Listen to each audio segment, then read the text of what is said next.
All right, here we go. First video of spring semester asking me about manual therapy techniques.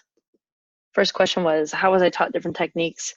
Definitely had a class in undergrad that had to do with rehabilitation, um, and that was where we really focused on how to do certain techniques.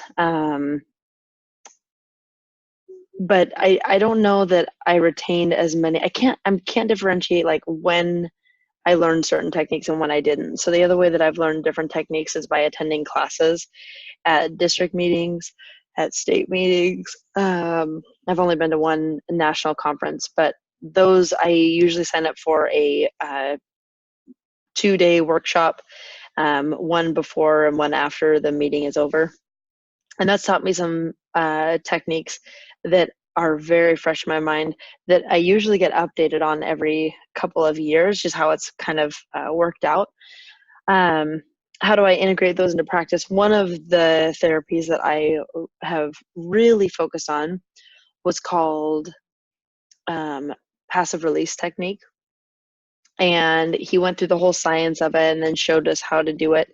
Um, and, the things that he was saying really made sense to me. Any questions that I had, he was very good at answering. As far as and then you just kind of take it for whatever it is that he's telling you as far as how effective the science has been and then what you find in your practice. Um, with that, in general, my general thoughts on the effectiveness of manual therapy is I think it's very effective. There have been some studies comparing hands-on treatment versus if you were to send the patient home and do different treatments, either by themselves or using other objects. And I feel like the results of that, or there was something to do with like human contact that really improved patient outcomes. And so even if that, manual therapy is not the most effective that we want it to be, like it's not targeting what we wanted it to be targeting, there's something to do with that human contact that really makes people feel better as it relates to pain anyway.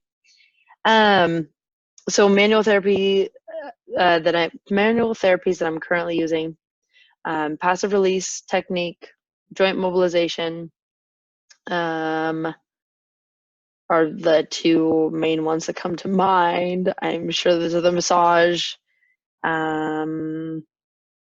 Yeah, I would say those are the main ones that I use. So I'm really excited to learn some more. Successes and challenges. I have gotten a lot of really great response from joint mobilization, and great response from passive release technique, even though um, the jury is still out on how effective passive release technique is.